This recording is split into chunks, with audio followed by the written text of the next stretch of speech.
So it's my pleasure to introduce V. Balaji, who I've known for many years. And Balaji is at the Princeton University's Cooperative Institute for Modeling the Earth System.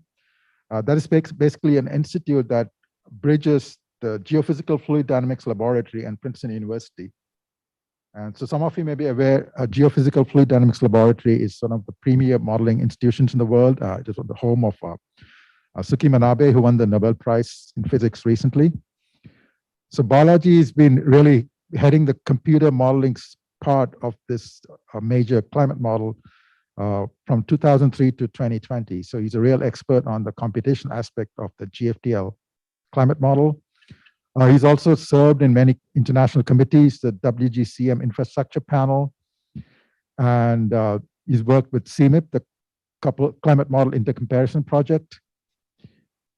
And interestingly, in 2017, he was selected by the government of France for Make Our Planet Great Again award. And so he spent, I believe, 6 months a year in France, working on climate problems in France in the Laboratory for Science and Climate and Environment. Interestingly, he has a PhD in physics from Indian Institute of Technology, Kanpur, and a MSc in physics from IIT Kanpur, and a PhD in physics from Ohio State University. And he recently published a paper, which you can Google him and find out. It's called Climbing Down Charney's Ladder. It sort of addresses the philosophical aspects of climate modeling and the role of machine learning. And it's a free thing to download. You can Google and you can read that. So, so Balaji, thank you for, he just came back from France from this joint effort, and he's agreed to give this talk today. So we're really happy that you can illuminate us on your opinions about GCMs. Okay, thank you very much, Professor Saravanan, and thank you to the ICTS for inviting me here. I'm extremely happy to be here, and I'm happy to help if there is a program starting up on climate studies at ICTS. Saravanan gave me a very good introduction because I will be talking about Manabe to start this off. So I'll talk about what the GCM, it can be called a global climate model or a general circulation model, what it looks like in Manabe's time and all the way up to today.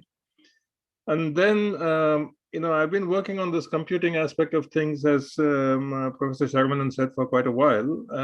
But there is some roadblocks we have encountered in computing technology. In short, I will say that computers are becoming bigger, but they're not becoming faster. And so then I took a turn to start becoming interested in machine learning to see whether there are other ways. In particular, there is this idea of emulation. So simulation is one thing and emulation is something different. And there are different ways in which emulation is being used in our field right now. One is to try to emulate components of the climate model, and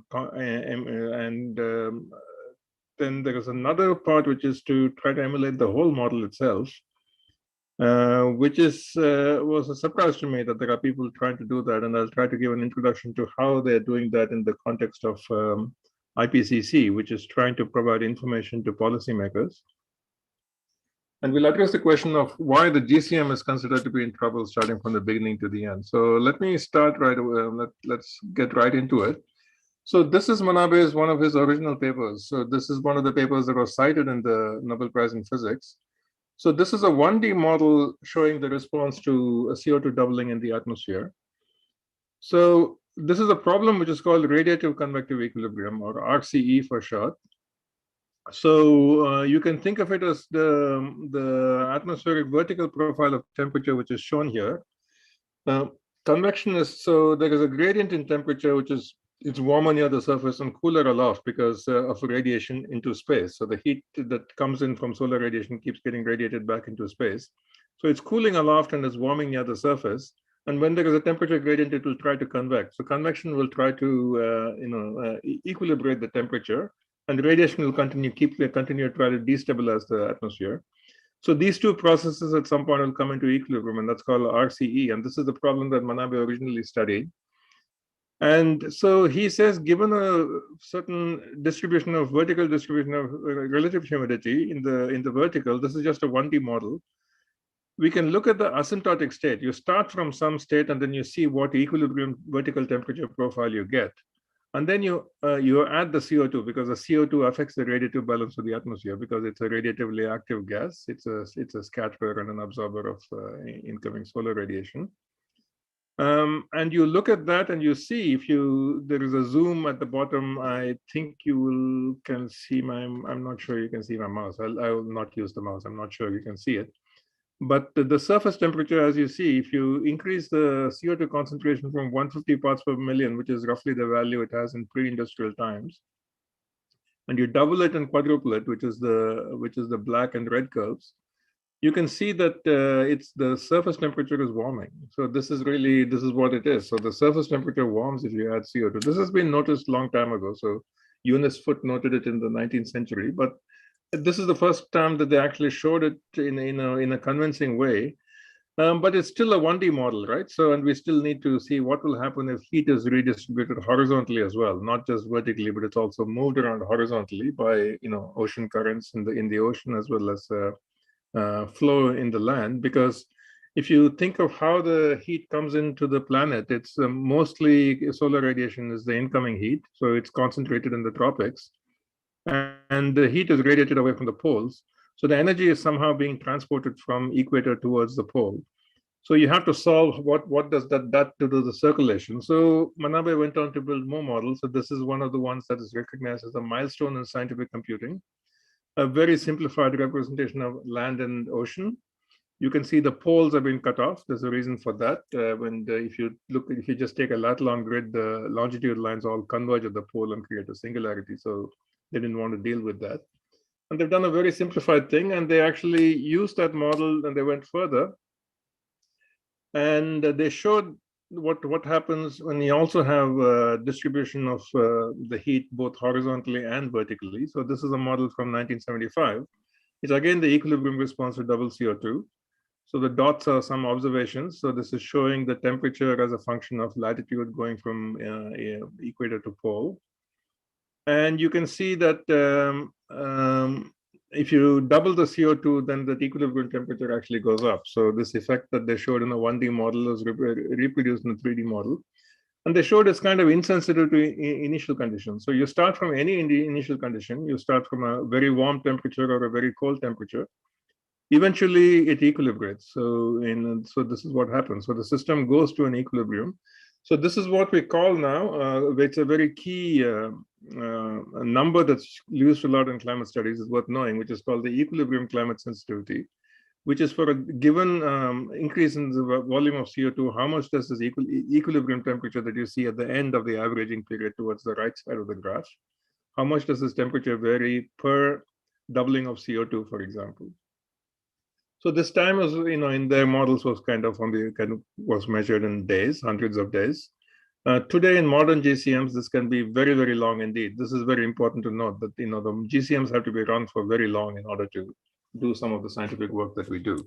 So this is something I'll return to later. Today, it's a modern 3D ocean circulation where the deep ocean is involved, which the time of circulation in the deep ocean is actually very long indeed. So these things can be thousands of years long. And the carbon cycle also is a very, very, very slow process in the atmosphere. So the GCM that Manabe invented basically looks like this. So you have a horizontal grid, which in this diagram, which is taken from a paper by Paul Edwards, is just a lat long grid. We have more complex grids right now because I mentioned there's a pole problem. So you can get rid of the pole and do various complicated grids. There is a vertical grid, which can be just height, or it can be some quantity. If you think about, pressure can be a vertical coordinate. There's similar grids for the ocean as well. And you can see that you do not resolve everything. So inside each of these columns, so there are these columns and the columns exchange between them. So this is the horizontal flow. You solve Navier-Stokes equations on the sphere and you can move mass and momentum around. But inside a column, there's a lot of processes which are not resolved, or they're not dynamical. There's solar radiation, for example, or the terrestrial radiation, which is reflected solar radiation. There are processes of heat and water exchange. There can be chemical processes that are important. There's the biosphere. More recently, the GCMs have become what are called Earth system models because there's an interactive biosphere. The vegetation also interacts because plants, as you know, leaves will exchange both CO2 and water vapor with the atmosphere. So through the process of evapotranspiration and photosynthesis. So all these can be represented inside these columns. So the column is all the unresolved physics and all the non-dynamics, everything that is not Navier-Stokes equations is put into these columns. So the column is being very central to the model, and then, but you look at it. So this is what a cloud field looks like. So you're trying to what we call parametrize, write a column representation of what clouds look like. And you can see the clouds are very varied in structure. There are some little things that look like popcorn, and then there are these huge mesoscale systems that are hundreds of kilometers across that produce these big anvil clouds you can see in the image. So there have been various attempts to parametrize it. One of the classic ones, this is not the only one, there are many, but this is one of the classic ones, by a paper by Arakawa Schubert in 1974, which takes a cumulus cloud, not a single cloud, but inside a column, it assumes it's a distribution of clouds with different properties. And you try to, you make some assumption about how the population of clouds, what it's trying to do. In the case of Arakawa Schubert, they call it the quasi-equilibrium hypothesis. So it says there's a population of clouds inside a column, which is trying to be in quasi-equilibrium with the environment. So they both modify the environment by moistening it and warming it, and the environment is trying to, as you say, radiation and all that is trying to cool it. So this RCE process can be represented in this way in these kinds of parametrizations. But what happens is that we've been trying for many, many years. So since the 1960s, since Manabe's time, to see whether we can use this column abstraction to represent convection. So the question is, can the redistribution of heat, moisture, momentum by clouds, can it be written as a function of the column state? That is, without knowing what is going inside the column, just the column average variables. So are clouds parametrizable at all? Because the problem has not been solved for many years. Many people think that it's not going to happen at all. So so this is a paper by David Randall. And there are many, many reasons. So there are too many kinds of clouds. They all have different properties.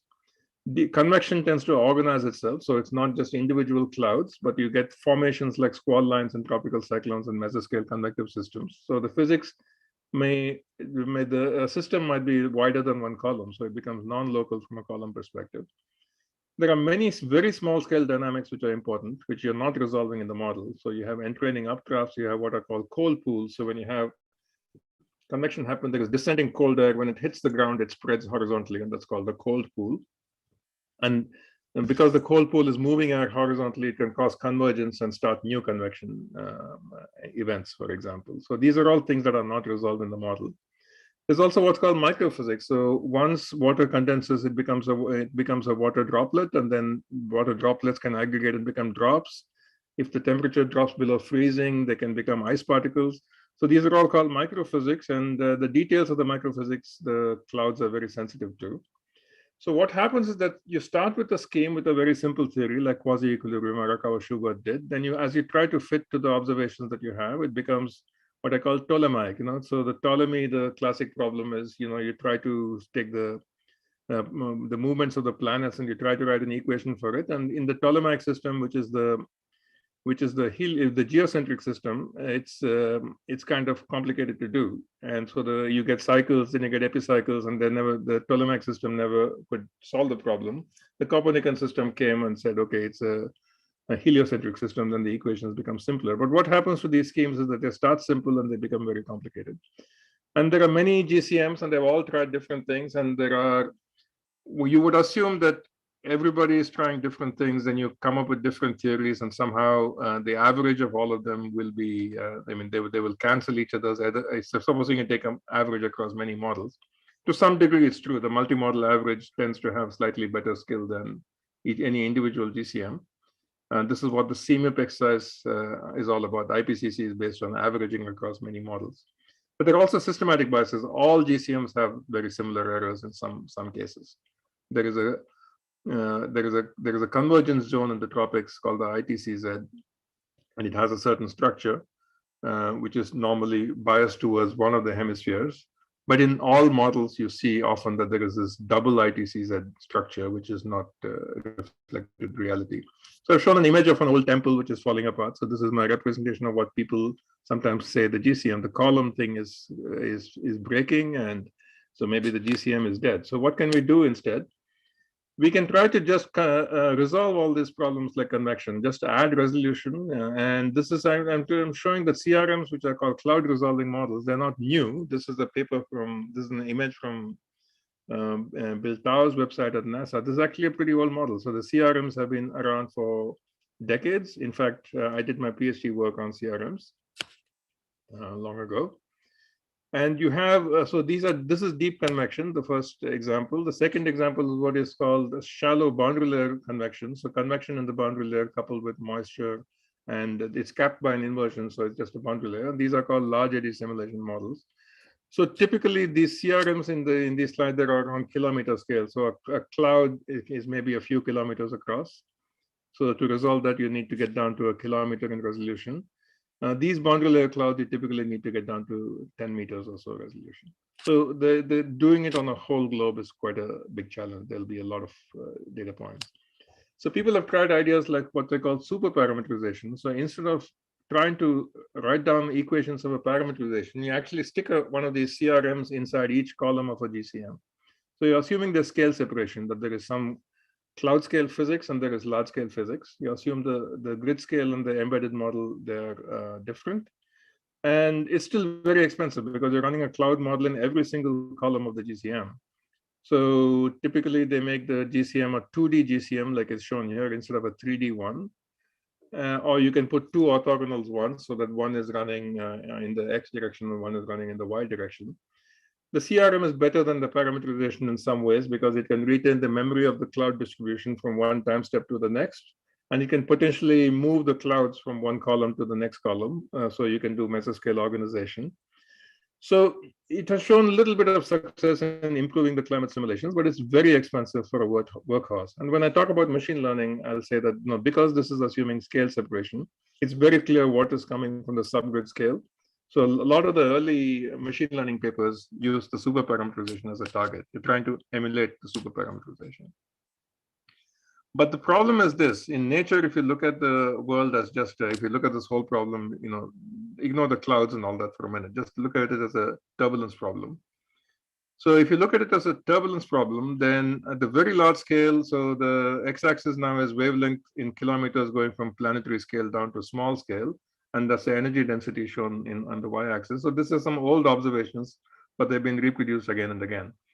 So if you go to very large scale, you have essentially you can think of it as just 2D. You can forget about the 3D aspect. So you have two-dimensional geophysical turbulence, and that it's known to have a -3 slope. And then you get into the 3D turbulence regime, and then you get into a -5/3 slope. This is well known in turbulence studies. And this goes down to the inertial subrange in the -5/3 slope, basically continues down into molecular scale. There is no end to it. So whatever you do, whatever wavelength you end up with whatever resolution you end up with in your model, in your grid scale, you're going to be truncating the spectrum somewhere. So if you pick 10 kilometers as a resolution, you get truncated where it says 10 on the x-axis. If you increase the resolution to 1 kilometer, you're going to go down to one kilometer. But you're basically, some of the energy has been lost because of the truncation. So there are some ideas called backscatter, for example, which is to compute how much energy you've lost and then try to transfer it back to the resolved scales. So you get an energetically consistent framework for doing what is called subgrid scales or SGS physics. But the fact is there is no scale separation. So you have to make it up. So the eddy resolving scale, so these same scales, if you look in the ocean, it becomes an even more complicated problem. So because here, you can think of it as what needs to be resolved in order to do turbulence properly. There is a number which is called the Bernoulli deformation radius, and you need to resolve that. That means 2 delta x has to fit into, your delta x has to be small enough so that you can resolve the deformation radius. But the deformation radius is a function of the depth of the ocean, because the ocean has a very complicated lower boundary, the bathymetry, basically the ocean surface, the position of the continental plates and so forth. And near the coastlines, of course, it gets shallower and shallower. So if you look at the baroclinic reformation radius and what you need to resolve, what resolution you need to resolve it, so it can be 1 degree in some of the smooth areas of the globe, like around the tropics. But in other areas, it's like 1 degree is around 100 kilometers, by the way, if you want to think about it in kilometers. But if you go down to some of the coastal areas and polar areas and all that, yeah, and you can get down to 1 kilometer. So there's a very wide, there's a two orders of magnitude variation in the deformation radius. So it's quite complicated to resolve turbulence in the ocean as well. So you have to do this problem without scale separation. So we've been doing some work where we're trying to look at very high resolution simulations like these. This is a simulation, by the way, of just the North Atlantic, which is running at 2-kilometer resolution. I am not showing a movie, it's just a picture. But you can see that the flow is rather complicated. And then we have been trying to do a study for machine learning to try and see if we can learn how the eddies, the turbulence is actually mixing momentum and so forth. It turns out to be quite complicated because these simulations are so expensive, we cannot run them for very long. And we're not getting large enough samples to do this properly. So people have also suggested that we just go to take these, just get a bigger computer and run a very big model. So you run the CRM over the whole globe. So this can be thought of as a kind of Turing test. So Turing said that the test of an AI to pass whether AI is successfully emulating intelligence is that if you can carry on a conversation and you cannot tell if you're speaking to an AI or a person. So Tim Palmer has proposed this as a climate Turing test. I show you all these images, and one of them is a satellite image, and the rest of them are from a model. And if you cannot tell which one is a satellite and which one is the model, then you can say that the CRM has passed the Turing test. But let's look at the computational burden of these things. So this is a paper. So Professor Schneider is going to be giving the next talk. So I hope he doesn't mind. I'm going to be showing a couple of results from his work, which is very phenomenal. So this is one of his papers. He showed how the resolution of models is evolving over time. So this is starting from 1980 going forward. And the horizontal resolution is shown in the x-axis. So basically, even if you follow Moore's law, which is doubling every 18 months of computational power, the chances that you're going to actually resolve all the things you need to resolve are very, very small. And as a data point, it's worth keeping in mind that from Manabe-Bryan, which is 1969, to Held et al. 2019, 50 years of models at GFDL, the resolution has increased 10x. It has not increased 100x or 1000x, it has increased 10x. So it has gone from 500 kilometers to 50 kilometers. So if you extrapolate that, then you can see that because this is a log curve, to get down to 5 kilometers, it should take an equally long time. This is what it's saying. So to run these models, and as I said, you have to run these models very long times.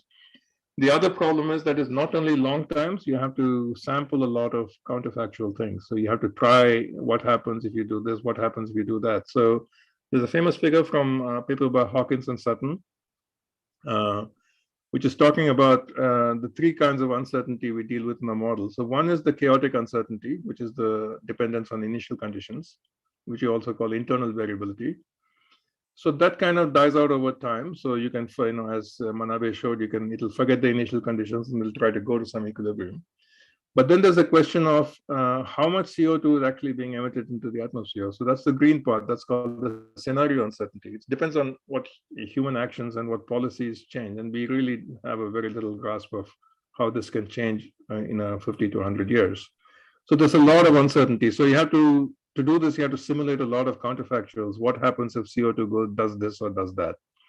And then there's a third thing, which is what we don't really understand how some of these subgrid processes behave, which is called structural or epistemic uncertainty.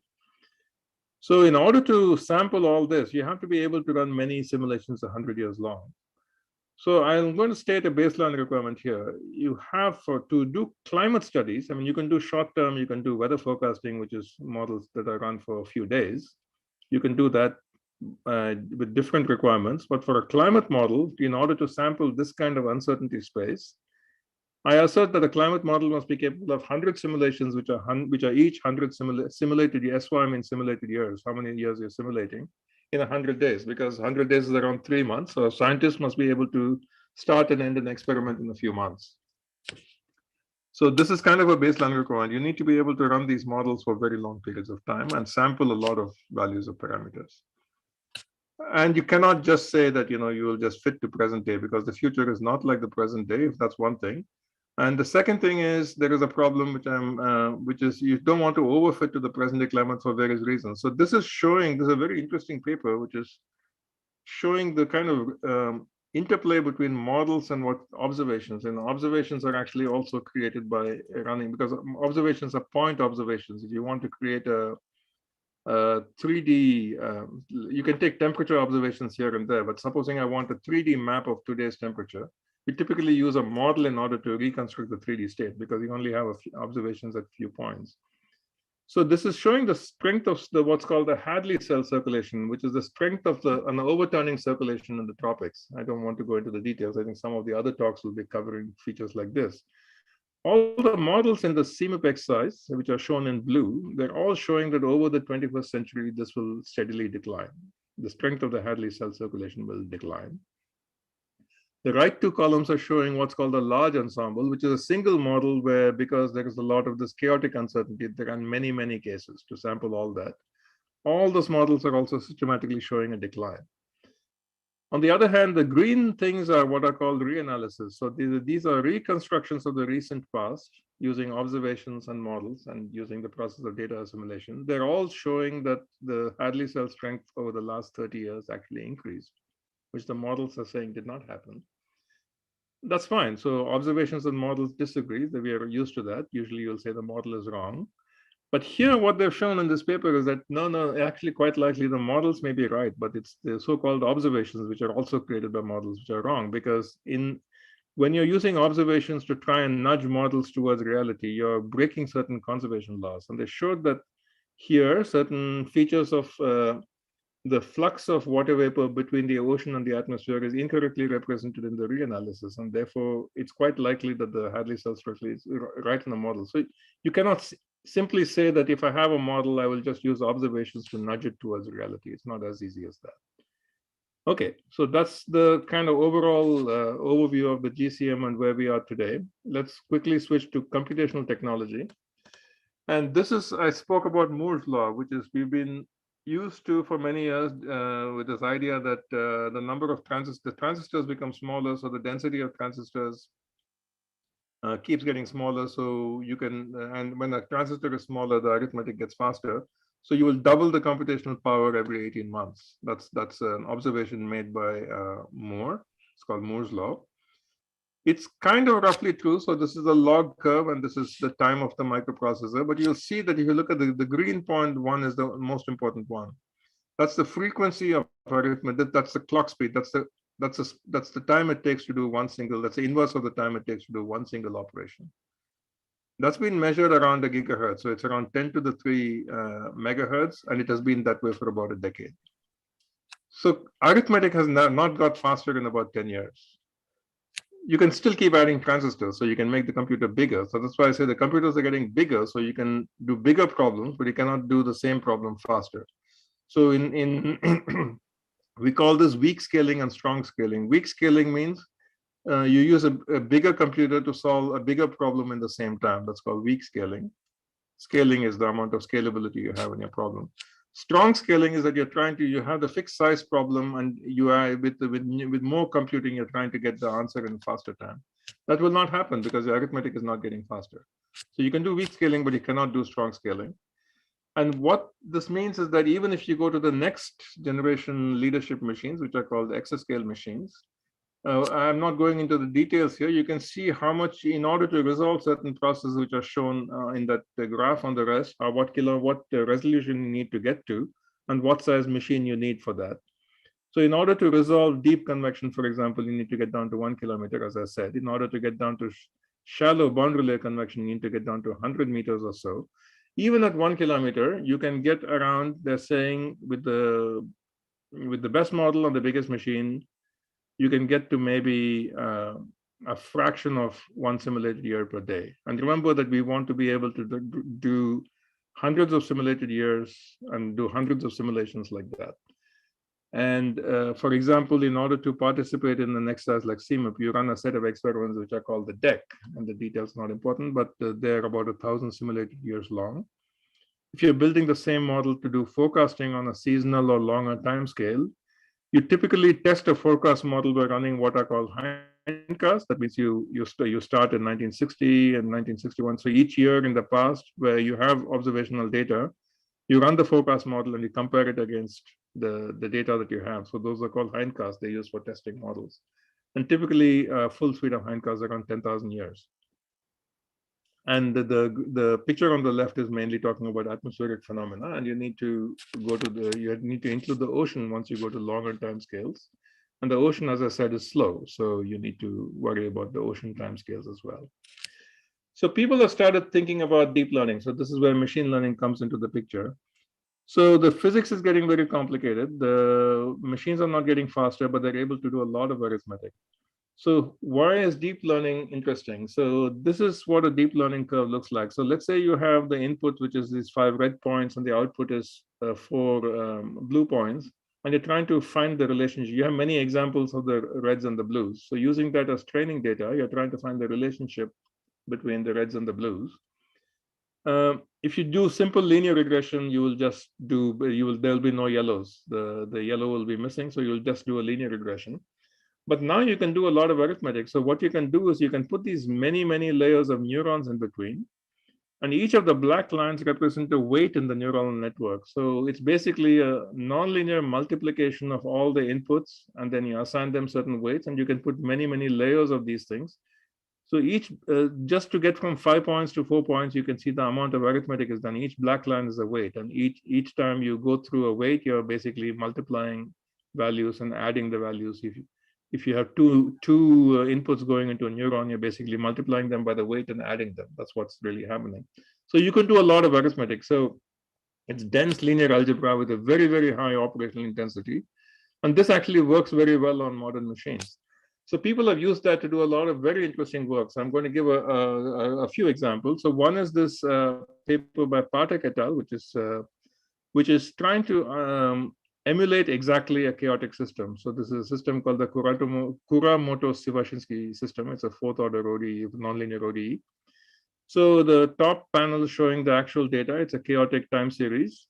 The second panel shows what the model has learned. The neuron, it's actually a reservoir computer. It's called a recurrent neural network, what it has learned. And if you take the difference between the two in the C panel, you're showing that the time is measured along the x-axis in Lyapunov time. So normally in a chaotic system, you expect to, if you're not doing it perfectly, you will not get a good answer within 1 or 2 Lyapunov times. Here they're showing an exact reproduction of the system onto almost 6 or 8 Lyapunov times. So they have a very good, and they actually call it, the title of the paper says model-free prediction. The B panel, the neural net knows nothing about the equations. It's just emulating the data directly. But it will not work if we change one of the parameters in the equations, right? Because it's assuming that the parameters, which is the external inputs to the equations, are stationary. But climate is non-stationary.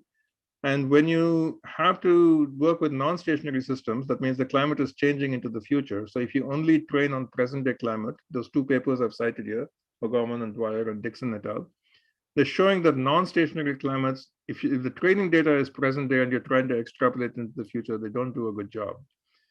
So an alternative is that you can have all these CRMs and Alias models and all that, which are very expensive. You cannot run them and directly solve climate problems. And I'm calling it because, as Professor Saravanan mentioned, there's a paper called Charney's ladder. So these models that are more complicated, you can say that you're going up the ladder of complexity. But you can use them for training. You don't have to run them for very long. If you're just using them for training data, you can do that. But because the CRMs also have many problems, right? I mean, so this is a problem. We are trying to solve the same radiative convective equilibrium using different CRMs. So this is a comparison across CRMs with Becker and Wing paper. They show that a lot of these are all very examples. I'm not going to go into the slide, but there are many examples of models, and they all give quite different results on this climate sensitivity parameter. So just because you're resolving the convection doesn't mean your uncertainty went away. So you still have these problems. And there's a similar problem. Again, this is from Professor Schneider's group. So they're using Alias models to compare shallow convection at various sites around the world. And what they're showing is that if you take 2 models, 2 different GCMs as input conditions, the GCMs themselves are quite different. That's shown in the top panel. This is showing just a difference in something called the liquid water path.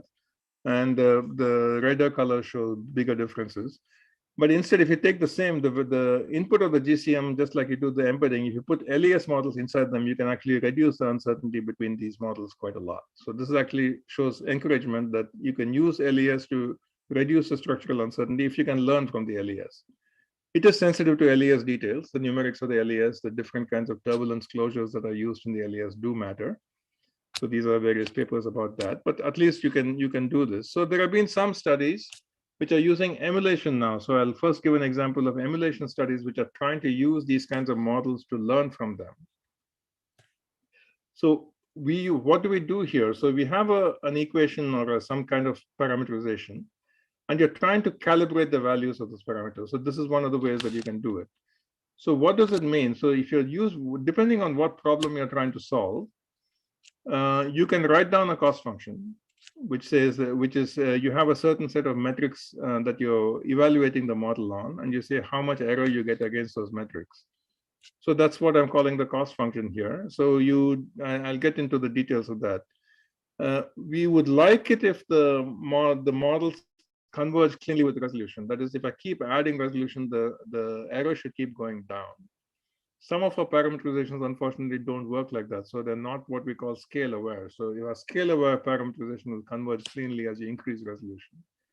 I hope I've convinced you, though many people don't agree, that computation is not going to make the problem go away. You just cannot keep adding resolution forever. The computers are not going to let you do that because they're not getting faster. There are many new observations coming in, so we need to take advantage of all of those.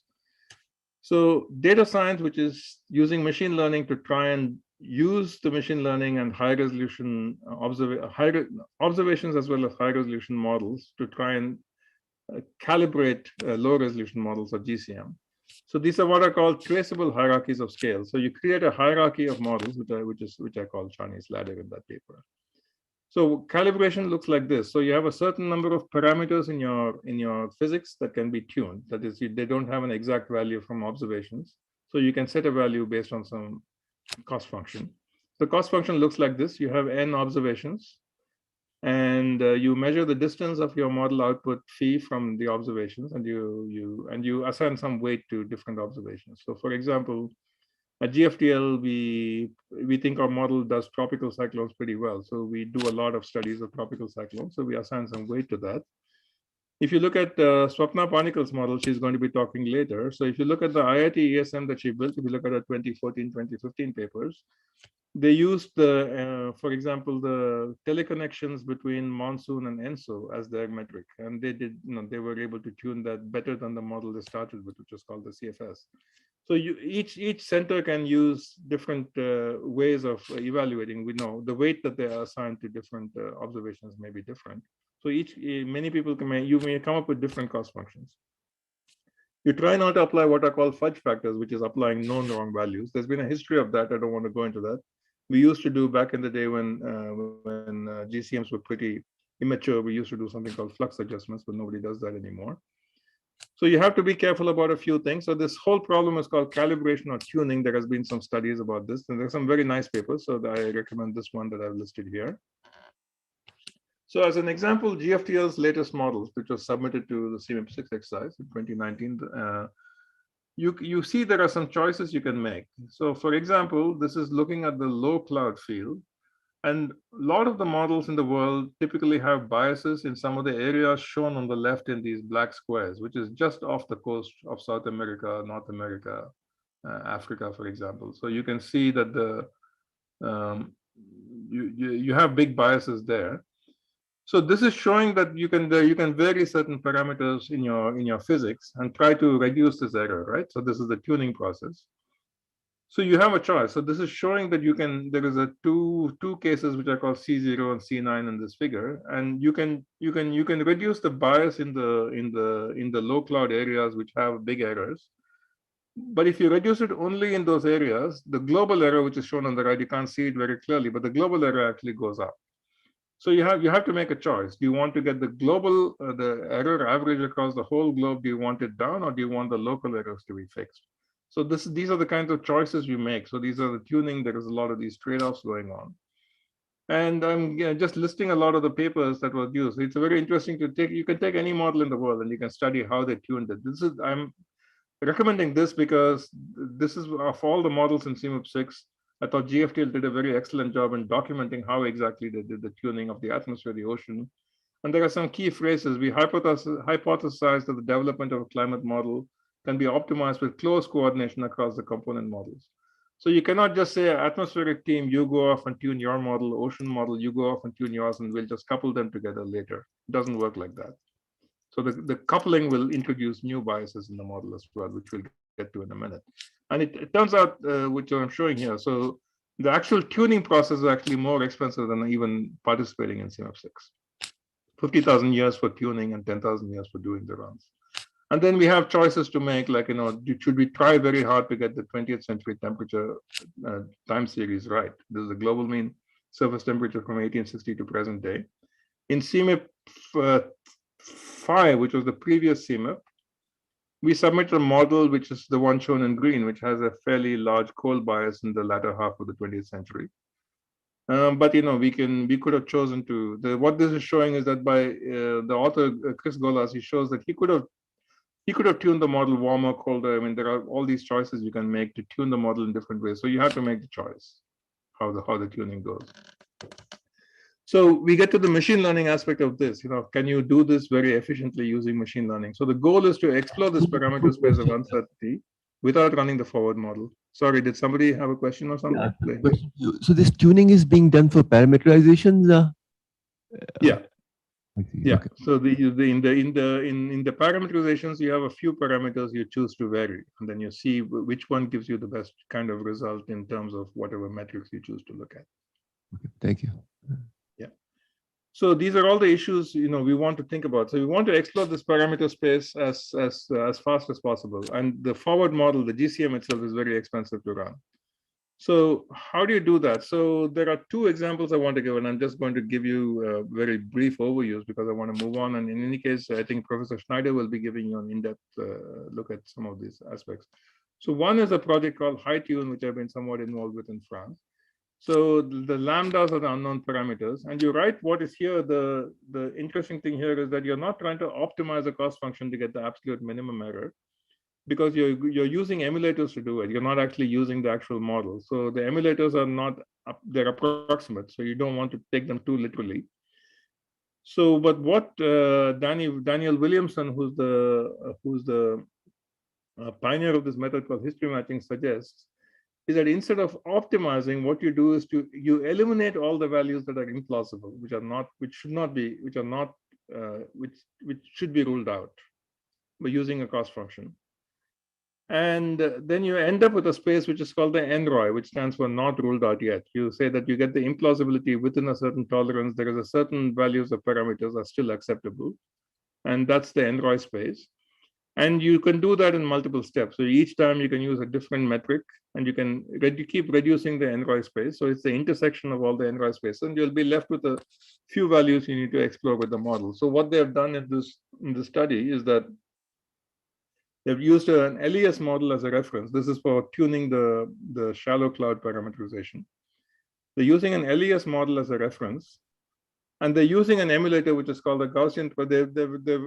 They have a single column model which contains the parameterization that they want to tune. And they will try to tune the single column model toward the Alias by varying the parameters. And then you use something called the Gaussian process to fit all the values, because you can only do a finite number of times. But here you're not trying to find the optimal value. What you're trying to do is to eliminate all the values that are not acceptable. And then you're left with a few values. So this is what a Gaussian process looks like. If you have a few observations, it's basically saying you have a Gaussian distribution of uncertainty between values that you have not sampled. So you can sample all of them using this Gaussian process.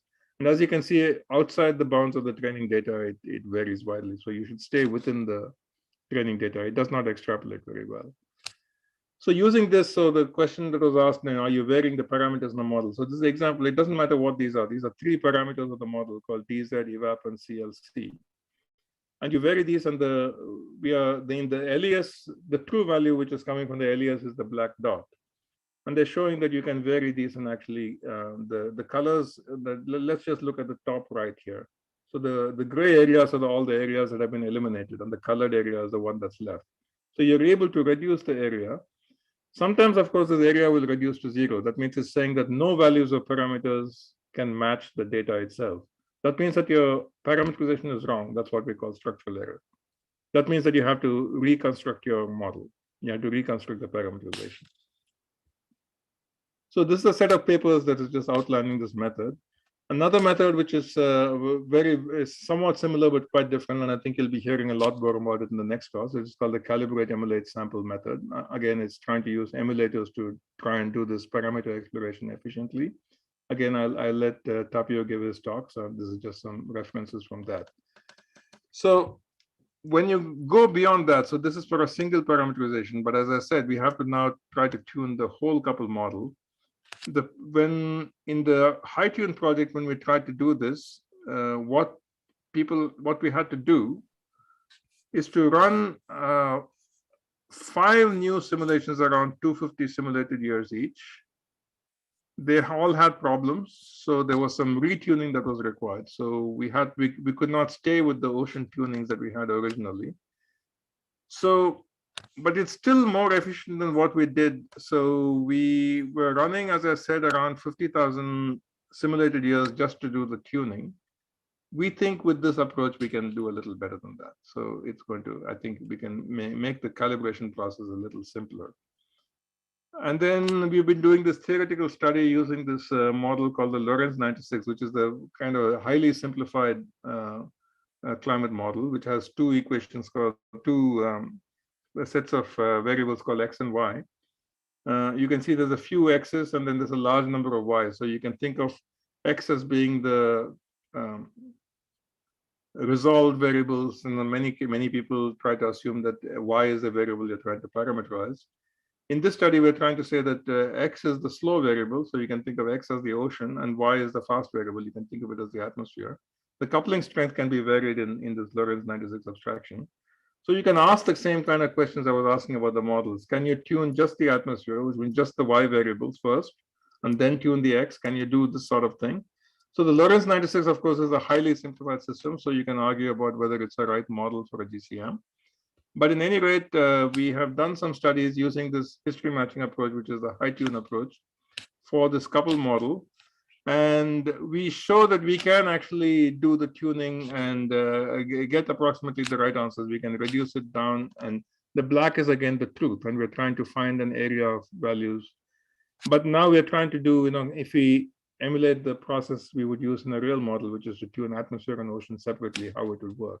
So it's showing some interesting results. We can show, for example, how compensating errors can happen where you can tune 2 variables both to wrong values in order to get the right answer. It's something that happens a lot in the real world of tuning GCMs.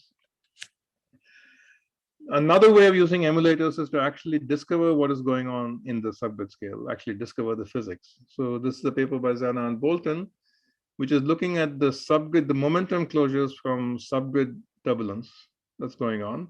So here what is shown is that you have a model that the truth that you're trying to go to is the high resolution model, 3.75 kilometers, which is a top curve, which is the cyan colored. And if you run the same model at 30-kilometer resolution, the energy levels are much lower by a factor of 3 or 4, so they're quite wrong. So you can do 2 approaches. One is to simply train a neural net to understand what is going on at the fast from the high resolution data, and it does pretty well. That's the purple line. But the other approach, which is interesting, is to actually try to learn the physics. And it did it not as well as the neural net, but it did a pretty good job. It actually returned a closed form expression. It returned an actual equation, which is what it's saying the subgrid terms are doing. And it very interestingly, it resembled another parameterization that had been already in the literature. So the red and yellow curves resemble each other because the one that is discovered by the neural net actually looks very close to that other parameterization. So it's possible to use machine learning to actually discover the equations of the physics that you're missing. And another approach which is interesting with this neural net is that I talked about the fact that the column, because of things like mesoscale organization, the GCM's column is not useful. But in neural nets, you can use any vector you want. So you can use neighboring columns as well as your input vector.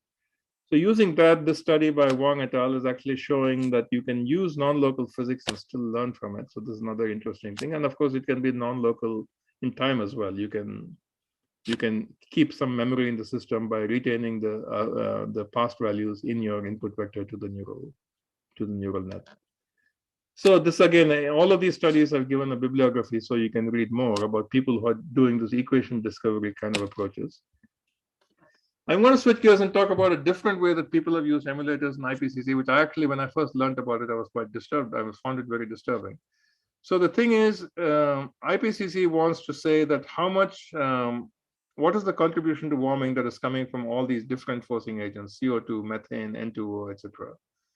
We cannot possibly run the GCM to do each of these individual forcings separately, right?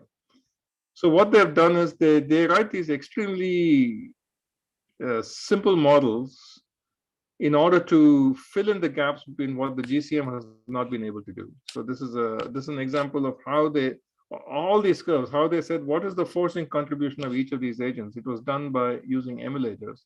And the way the emulators are done is this. So the CMIP6 gave a very wide spread in the equilibrium climate sensitivity. It was larger than before. So it was quite disturbing to many people. And some of the climate sensitivities were outside what was considered the very likely range. And you can constrain them by looking at only what happened in the last 40 years or so. So using the constrained range and using emulators in the IPCC, what they did was they reduced the uncertainty in the ECS. And they used, this is what the kind of dark gray band is what they used as the real likely range, even though the light gray band is what the GCMs produce. These things, which are called reduced complexity models, they vary a lot in design. Most of them have they're like what I call model-free methods. They're just impulse response models. There's some varying complexity. Their advantage is that they're millions of times faster than running a GCM. But the connection to physics is very tenuous. But just as I said that the GCM is going to be trained on using CRMs, some of the people who work in this field, like Ben Sanderson, is arguing that the ESM, which is an Earth system model, which is another word for a GCM, is just a target for emulation. But the emulation is not being done with physics. So that is a thing that we should be concerned about. Are we sure that this will apply when the climate changes? And the final point I want to make, I think I'm running out of time here, though I may have started about 5 minutes late, is that this is the paleoclimate record going back to millions of years before the present. There have been some very warm climates in the past. So I'll draw your attention to something 50 million years ago called the PETM, the Paleocene Eocene Thermal Maximum. And then there is a cooling, and then you get into the period where there are these ice ages, where there are these fluctuations in temperature. And then this Holocene optimum, the last 10,000 years when the climate has been relatively stable. It's kind of important because all of human history is in this stable period. We have been reliant on agriculture, settlements, cities. All this is possible because it's stable. And of course, if you look at the very end of the graph, there's a spike in the temperature. So this is the paleoclimate record, but the point about the past warm climates is this. So the models have not been very good at doing these past warm climates. So these points are showing the data. So it's you're showing, for example, this is the PETM, which I talked about. It's 23 degrees at the North Pole, 17 degrees at the South Pole. So the poles were very warm. It was warm everywhere. The distribution in colors is showing what GCMs tend to produce. The GCMs, even for these climates, they tend to produce warm near the equator, cool near the poles, which is what it is like today. So they're not able to, these warm climates seem to show that the equator to pole gradient of temperature is very small. Our models don't do that. So there is something that about this which we need to be concerned about. So one of the tests of GCM is whether it's able, we should be concerned about is whether it's able to do things like these very anomalous climates that we have not seen before. So let me try to end very quickly here. So some things which I think we should be thinking about. So sometimes people try to talk about climate and weather models as though they're quite the same. I think there is some evidence that, at least right now, I think they're starting to diverge, because these model-free methods, which are purely using neural networks with no physics at all, they're showing some pretty dramatic success in doing short-term weather forecasting. And this has led to a lot of theory saying that we don't need theory anymore. We can just use neural nets and do everything. So there is an article that appeared in The Guardian, which I recommend anybody should read. Are we witnessing the dawn of post-theory science? Especially your institute, which is called ICTS, should pay attention to this kind of argument. The other thing, again, I want to repeat, computers are becoming bigger, not faster. And so you can do weak scaling problems, but you cannot do strong scaling problems. People say that if you go to cloud resolving models, there is no more tuning, there is no cost function. That's not true. As I said, even cloud resolving models have a lot of variability between them. So you have to do some tuning of some kind. And machine learning is showing a way forward, which I hope that we can do this tuning process very efficiently. Each time you want a new model for a new purpose, you should be able to create such a model in weeks. Right now, the process of model tuning takes about years. And you're going to need it at any resolution. And there's these reduced complexity models which are now being used, these emulators which are being used for IPCC. If they're unconnected with physics, I believe they carry some epistemic risk. We don't know exactly what they're doing.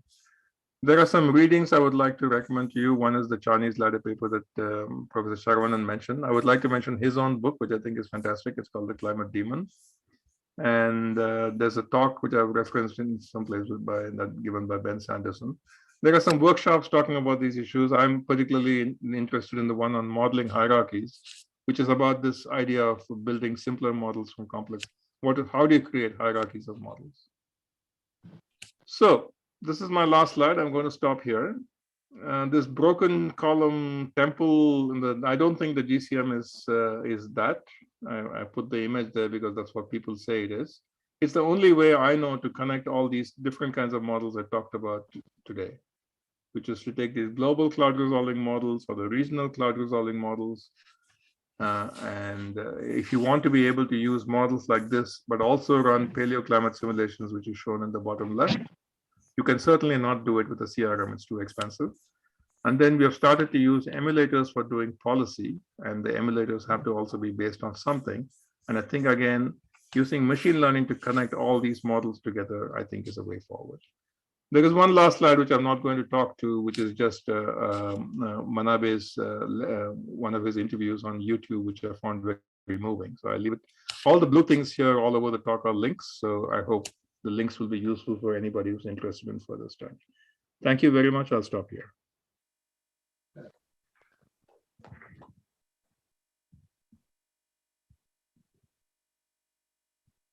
Can you hear me?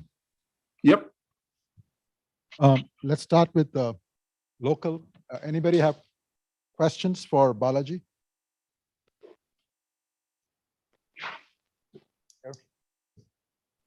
There was someone online.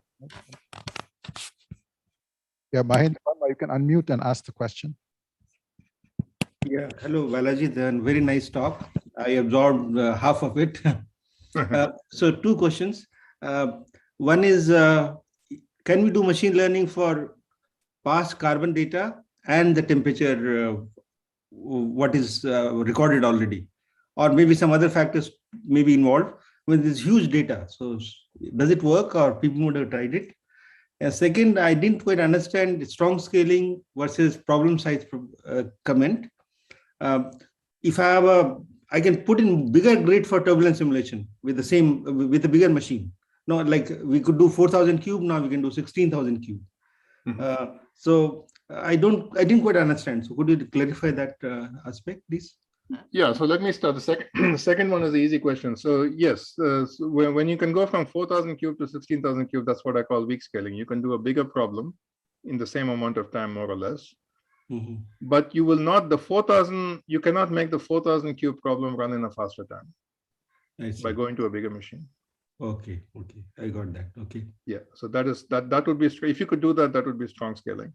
Okay. In terms of carbon to temperature, I think that's what the emulators are trying to do. They're not using machine learning, but they're basically trying to say that can I go directly from the forcing data and get the global mean surface temperature as an output without running a GCM? That's really what the emulators I'm talking about are trying to do. They're not using machine learning.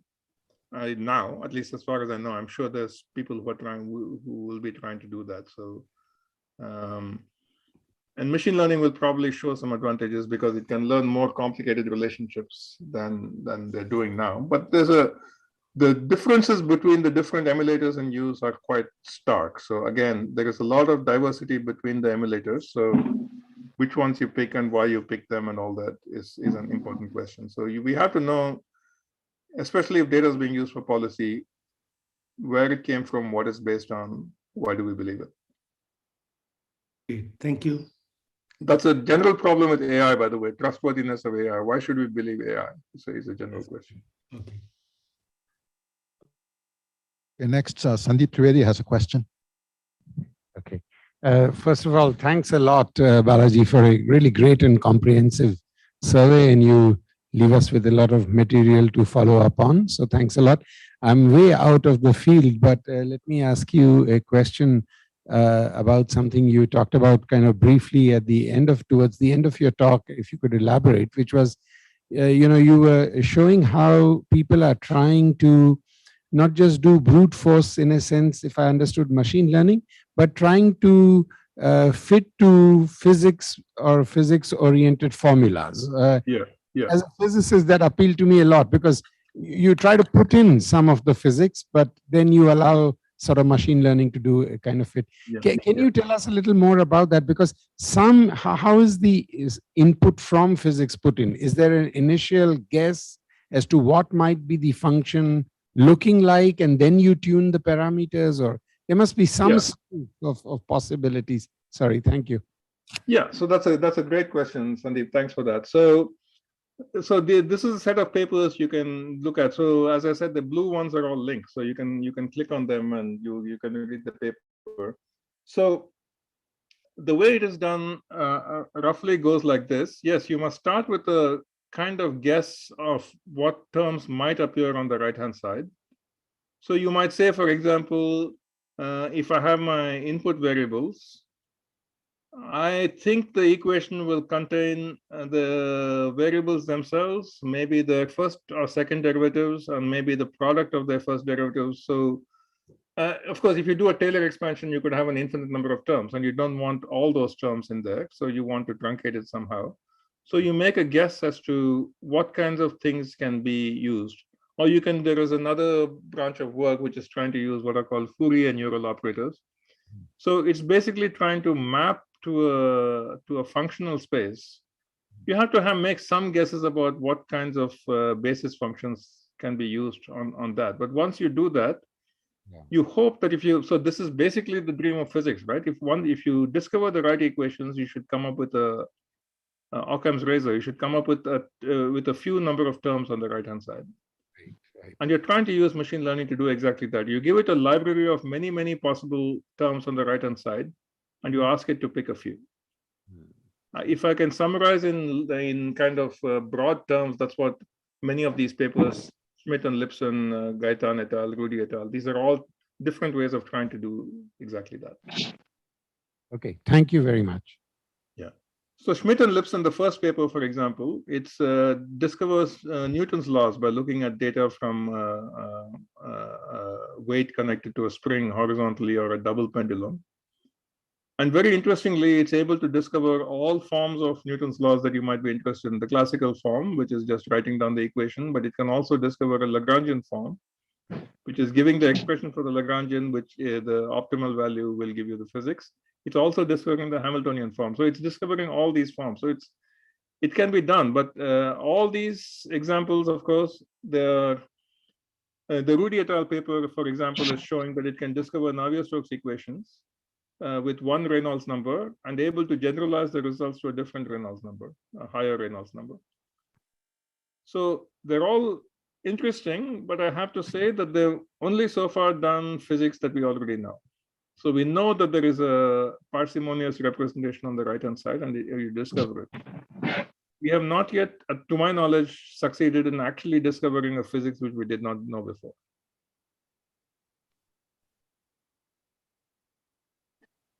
Mr. Balaji, there's a question from Vishnu Ravindran. I'll say his question, then I'll point to a broader point. His question is it possible to predict extreme events using machine learning? And I guess a broader question is that, when we do climate modeling for future, what's probably of more interest is extreme events rather than getting some kind of mean behavior. Now, we're not even getting the mean behavior right, so extreme events is very, very hard to even think about. But nonetheless, I guess, what's your perspective on that and the use of machine learning and getting extreme events right? So that's again a great question. So we don't have, I certainly don't have, and I don't think the community as a whole also has a clear answer to this question. But you can make certain suppositions which may or may not turn out to be true. One is you can say that the evolution of the mean state is decoupled from the variability around the mean state, so that you can successfully capture the variability around the mean state using a shorter time scale, and then you allow the mean state. So there is an approach which there is a paper which I didn't reference here, which is called pattern scaling, which says that the spatial pattern, which includes extremes and all that, the spatial pattern of a temperature change or precipitation change is the same, and then there is a multiplicative factor which is associated with the warming. So if you can decouple the mean state change from the variability, you can, in theory, still do extreme events, even though you're not simulating them directly. So that's kind of what we are hoping will turn out to be. But of course, the statistics of probability of extreme events itself will change because it's a non-stationary climate system. So it's not a done deal that this is going to work. I hope that's an answer that's clear. I mean, it's a good problem to be interested in. I don't have this is the best answer we have at the moment. Yeah, no, that's understandable. There's another question from Adve saying, has emulation been used for precipitation? And I guess one could extend the question to say that for monsoon modeling and all, have these machine learning methods been used to kind of do prediction? It's a great question. It has not been used for precipitation. This emulation that I spoke about that's used in the IPCC is only used for temperature, specifically for global mean surface temperature. So it's a good question because temperature is a smoothly varying quantity, and the distribution of uncertainty is typically Gaussian, so it's kind of easy to do. Precipitation is the exact opposite. It's definitely non-Gaussian. It's very non-uniform distribution. It's clumpy, and so we cannot represent it using a probability distribution with a few moments. So it's a much harder problem. So nobody has done the emulation for precipitation. I have a quick question. Is just follow up to Sandeep Trivedi's question. What about things like explainable machine learning or interpretable machine learning? How much can we trust the interpretations or the explanations? Would it address how can we discover new physics by doing that? Yeah, so I guess